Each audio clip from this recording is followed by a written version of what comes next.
Hello दोस्तों, नमस्कार। मैं शिवांशु सर, हमारे ज्ञान के चैनल में आपका स्वागत है।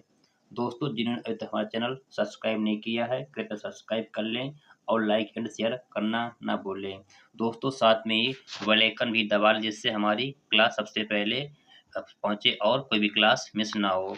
दोस्तों, आज का हमारा टॉपिक है प्राचीन भारत। दोस्तों, प्राचीन भारत के अंदर दोस्तों जो हमारा टॉपिक आपका है प्रागैतिहासिक काल। दोस्तों, हम जानेंगे प्रागैतिहासिक काल के बारे में, जानेंगे कि प्रागैतिहासिक काल क्या होता है और इसके महत्वपूर्ण पॉइंट कौन-कौन से एग्जाम की दृष्टि से हो सकते हैं। दोस्तों, आज का हम अपनी क्लास आज की अपने मोटिवेशनल कोट के साथ शुरू करेंगे। दोस्तों, इससे पहले जिन्होंने अभी तक हमारे पीछे के वीडियो नहीं देखे हैं, तो कृपया हमारे प्लेलिस्ट से जाकर पीछे के वीडियो अवश्य देख लें। दोस्तों, आज का हमारा मोटिवेशनल कोड है, अगर मुश्किल घड़ी आए जीवन में तो कभी पीछे मत हटना दोस्तों, पीछे हटना खैर की निशानी है, डटकर मुकाबला करना मेहनत की कहानी है। यानी दोस्तों, हमको कभी भी जीवन में कितनी भी कठिन समस्या या परिश्रम क्यों ना आ जाए, हमको अब पीछे नहीं हटना चाहिए और उसका डटकर मुकाबला करना चाहिए। साथ में ही जब तक हम अपने लक्ष्य को प्राप्त ना कर लें, जब तक हमको उस पर कार्यरत रहना चाहिए, तभी हम अपने माँ-बाप का सपना पूरा कर पाएँगे। दोस्तों, आज की अपनी इसी मोटिवेशनल कोट के साथ हम अपनी आज की क्लास शुरू करेंगे। दोस्तों, आज का हमारी क्लास का पहला टॉपिक है प्रागैतिहासिक काल। दोस्तों, कौन-सा आपका नहीं प्रागैतिहासिक काल। दोस्तों, हम इसके बारे में जानेंगे कि प्रागैतिहासिक काल क्या होता है। दोस्तों, जिस काल में मनुष्य ने घटनाओं का कोई लिखित विवरण उद्धृत नहीं किया, यानी कि जिस काल में मनुष्य ने घट लिखित मतलब जो घटनाएँ घटित हुई थीं, उसमें किसी प्रकार का कोई लिखित विवरण प्राप्त नहीं किया है, विवरण नहीं दिया है, उसे हम लोग प्रागैतिहासिक काल कहते हैं। दोस्तों, नेक्स्ट आपका टॉपिक है अध ऐतिहासिक काल। दोस्तों, कौन-सा अध ऐतिहासिक काल? दोस्तों, क्या होता है कि लेखन कला के प्रचलन के बाद उनको पढ़ा ना जाए, यानी कि ऐसा मतलब कि काल था, उस समय था जिस समय लेखन कला तो प्रचलन हो गई थी, बट उस कला को आज मतलब कि क्या पढ़ा नहीं गया मतलब कि जा सकता है कि मतलब कि वास्तव में उन्होंने क्या लिख दिया है। तो दोस्तों, ऐसे काल और समय में जो आपका समय था, उस समय को इतिहासकारों ने अध ऐतिहासिक काल के नाम से जाना गया है, उनको मतलब कहा है नहीं। दोस्तों, ये तो हमारा बेसिक हुआ कि प्रागैतिहासिक काल और अध ऐतिहासिक काल किसे कहा जाता है, तो इसके बारे में मतलब कि क्या-क्या जानकारी है दोस्तों। दोस्तों, इसी मतलब कि दोस्तों, इसके बाद हम लोग नेक्स्ट चलेंगे कि नेक्स्ट हमारा कौन-सा टॉपिक है। दोस्तों, इसके बारे में हम जानेंगे कि एग्ज़ाम की दृष्टि से और यहाँ पर महत्वपूर्ण पॉइंट कौन से हैं दोस्तों। दोस्तों, हमारी जो क्लास है ना, इसके जो पॉइंट है ना, एग्ज़ाम की दृष्टि से बहुत ज़्यादा मोस्ट इम्पोर्टेंट, इसलिए सारे पॉइंटों को ध्यान से सुनिएगा नहीं। दोस्तों, ज्ञानी मानव। दोस्तों, इसका मतलब कि वैज्ञानिक नाम दोस्तों क्या होता है? होमो सेपियंस मतलब मनुष्य का वैज्ञानिक नाम होता है दोस्तों धरती में इसका प्रवेश, यानी कि अगर आपसे कोई पूछे कि ज्ञानी मानव का प्रवेश धरती में कब होता है? दोस्तों, कब होता है आपका नहीं तो 30 से 40,000, यानी कि आपसे पूछे कब होता है तो 30 से 40,000 ईसा पूर्व, यानी कि जो मनुष्य आया धरती में सबसे पहले आया था तो 30-40,000 मतलब कि वर्ष पूर्व आया, मतलब कि इसको माना जाता है कि आया था नहीं। दोस्तों, साथ में ही नेक्स्ट आपका टॉपिक है कौन-सा है? मतलब कि पुनर्पाषाण काल। दोस्तों, इसके बारे में जानेंगे पुनर्पाषाण काल में मनुष्य की उस समय स्थिति क्या थी? दोस्तों, जाते हैं।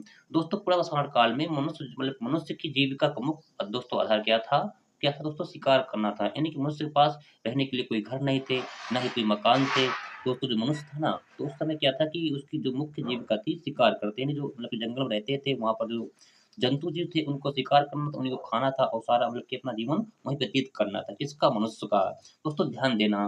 दोस्तों, जो मनुष्य था ना, तो फिर दोस्तों क्या होता है कुछ समय बाद वही पुनर्पाषाण काल में ही दोस्तों मनुष्य आग का आविष्कार कर लेता। दोस्तों, किसका? आग का आविष्कार। दोस्तों, यहाँ से क्वेश्चन आपका बनता है कि मतलब कि मनुष्य ने किस काल में आग का आविष्कार किया? दोस्तों, किस काल में किया मनुष्य ने आग का आविष्कार? तो दोस्तों, क्या आपका नहीं पुनर्पाषाण काल में। दोस्तों, ध्यान देना इसको नहीं कि मनुष्य ने आग का आविष्कार कब किया है? तो पुनर्पाषाण काल में आग का आविष्कार मनुष्य ने किया है। इसको मतलब कि याद रखना है। दोस्तों, हम नेक्स्ट चलेंगे। नेक्स्ट मतलब कि आपका कौन-सा टॉपिक है?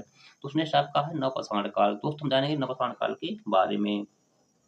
दोस्तों, क्या है दोस्तों कि नवपाषाण काल में जो मनुष्य था, दोस्तों उस समय क्या था कि उसके पास ढोने के लिए कोई साधन नहीं था। तो दोस्तों, जो मनुष्य का जिसके पास धीरे-धीरे दिमाग का विकास होता है, उसी अकॉर्डिंग से क्या होता है मनुष्य ने पहिए का आविष्कार मतलब कर लिया था। दोस्तों आपसे पूछे कि पहिए का आविष्कार, देखिए चाक का आविष्कार किसका नहीं, चाक का आविष्कार दोस्तों मनुष्य कब करता है, दोस्तों कब करता है ये, तो नवपाषाण काल में इसका मतलब कि विकास कर लेता है। दोस्तों साथ ही मनुष्य की जो मतलब कि नवपाषाण काल में मतलब कि मनुष्य स्थायी निवास मतलब बना लेता है, यानी कि स्थायी निवास मतलब कि मनुष्य स्थायी रूप से रहने लगता है, मतलब कि जहाँ पर तालाब होंगे, पानी की सुविधा होगी और ग्रुप में मतलब कि मनुष्य रहने लगता है। दोस्तों साथ ही मनुष्य ने ही नवपाषाण काल में ही बल्कि पहला पालतू पशु किस कुत्ता को बनाया था, किसको ने कुत्ता को अपना पालतू जानवर सबसे पहले बनाया था, किसने, मनुष्य ने। दोस्तों साथ में दोस्तों मनुष्य ने सबसे पहले तांबा धातु का मतलब कि प्रयोग किया था, तांबा धातु का प्रयोग मनुष्य ने किया था कब, नवपाषाण काल में। और दोस्तों साथ में ही दोस्तों क्या होता है, कुल्हाड़ी प्रथम, यानी कि आपसे पूछे कि प्रथम औजार मनुष्य ने कौन सा बनाया था, दोस्तों क्या है आपका, कुल्हाड़ी, यानी कि कुल्हाड़ी को प्रथम औजार के रूप में मनुष्य ने मतलब कि प्रयोग किया था, किसने, नवपाषाण काल में मनुष्य ने। दोस्तों दोस्तों हम नेक्स्ट चलेंगे, नेक्स्ट आपका कौन सा टॉपिक है, दोस्तों कृषि का आविष्कार। दोस्तों जो मनुष्य था नवपाषाण काल में ही किसका, कृषि का विकास करता है, किसका नहीं, कृषि का आविष्कार कर लेता है। दोस्तों इसमें आपका सबसे प्राचीन फसल दोस्तों कौन सी, दोस्तों कौन सी, आपकी गेहूं थी और जौ थी। दोस्तों सबसे प्राचीन फसल दोस्तों कौन सी, गेहूं और जौ। दोस्तों साथ में यहाँ पर क्या होता है कि जो मनुष्य था तो गेहूं का मतलब कि गेहूं को पहले फसल रूप में अपनाया था, किसने, मनुष्य ने। किसको, गेहूं को पहले फसल रूप में मनुष्य ने अपनाया था। और दोस्तों जो कृषि के दोस्तों प्रथम साक्ष्य दोस्तों कहाँ से प्राप्त होते हैं, आपसे पूछे तो दोस्तों कहाँ से होते हैं, मेहरगढ़ से इसके प्रथम साक्ष्य प्राप्त होते हैं, किसके, कृषि के, कहाँ से, मेहरगढ़ से। दोस्तों हम नेक्स्ट चलेंगे, दोस्तों नेक्स्ट आपका कौन सा पॉइंट है जो विज्ञान की दृष्टि से बहुत महत्वपूर्ण दोस्तों। दोस्तों क्या है, भारत में पूरा पाषाणकालीन औजारों की खोज, यानी कि दोस्तों भारत में पूरा पाषाणकालीन औजारों की खोज जबकि दोस्तों कब होती है, दोस्तों कब होती है, 1863 में इसकी मतलब की खोज होती है।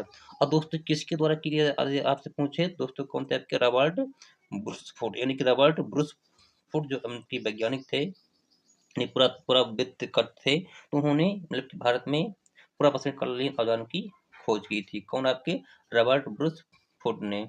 और दोस्तों जो आपका ये मतलब कि ना गेहूं का मतलब कि पहले फसल दोस्तों क्या आपका इम्पोर्टेंट यहाँ से दोस्तों क्या है कि क्वेश्चन हमेशा एग्जाम में पूछ लिया जाता है। दोस्तों नेक्स्ट चलेंगे, नेक्स्ट हमारा मतलब कि आज का महत्वपूर्ण पॉइंट टॉपिक कौन सा है, दोस्तों यहाँ पर आपका कृषि का प्रथम उदाहरण। दोस्तों इसको देख चुके हैं पीछे कि कृषि का प्रथम उदाहरण दोस्तों कहाँ से प्राप्त होता है, दोस्तों कहाँ से, मेहरगढ़ से प्राप्त हुआ था। दोस्तों साथ में ही भारत में पूरा पाषाणकालीन औजारों की खोज दोस्तों रॉबर्ट ब्रुसफुट ने 1863 में मतलब की शुरुआत की थी। दोस्तों साथ में ही मतलब कि भारत का सबसे प्राचीन नगर दोस्तों कौन सा आपका, तो मतलब मोहनजोदाड़ो को भारत का सबसे प्राचीन नगर के नाम से जाना जाता है, किसको, मोहनजोदाड़ो को।